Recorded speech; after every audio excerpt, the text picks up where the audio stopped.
Welcome to the Handed Down Kitchen, where we bring antique recipes out of the past and back into the kitchen. Today we'll be showing you a Victorian recipe that we used to make this beautiful pink plum jam.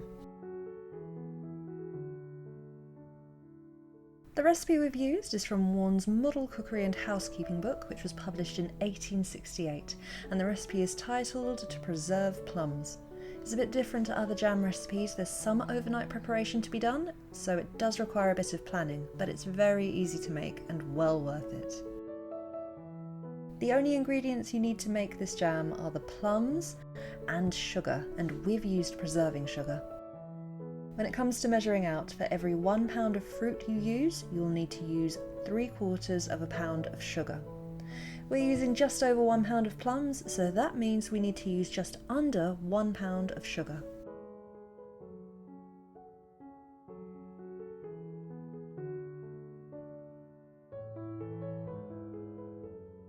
The night before you make your jam, cut your plums in half and take out the stones.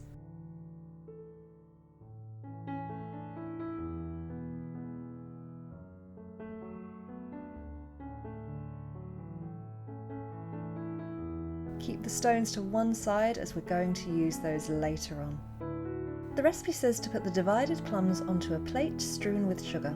So we've put our preserving sugar into this bowl, and we're lying the plums cut side down so the sugar completely coats this side of them. You need to leave them like this overnight, or for at least 8 hours if you want to make your jam all in one day.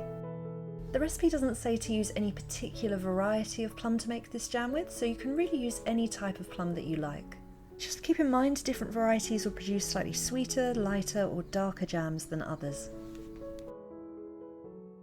Set your plums aside for the night and then go back to the stones. Crack these and remove the kernels, which look and taste like little almonds.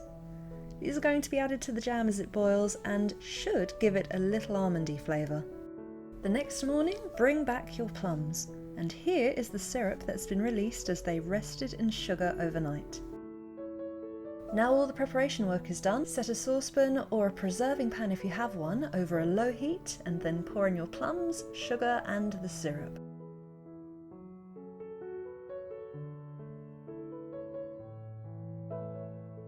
Simmer these over a low heat for about half an hour, just stirring occasionally. Don't worry if your plums are still quite hard, they'll soften up as they cook. Then boil the jam and add in the kernels. Boil it for about 3 minutes, stirring constantly so it doesn't stick to the bottom of the pan. You'll notice it thickening up, and then remove from the heat.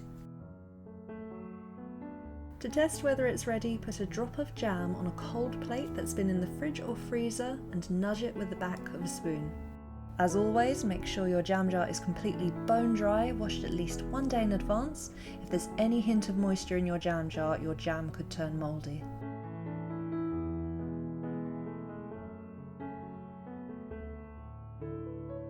Cover the top of your jam jar with a piece of cloth tied down with a bit of string and leave it to set.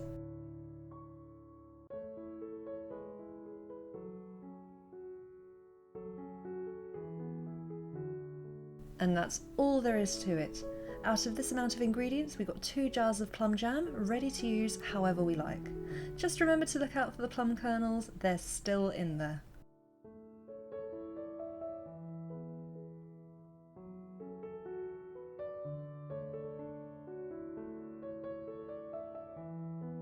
Next week we'll be using up most of our plum jam to make a good old-fashioned Victorian jam roly-poly pudding with custard, using 3 more recipes from the same cookbook. We hope you enjoyed this video. If so, please leave us a like, and if you'd like to see us recreate more antique recipes, be sure to subscribe to our channel.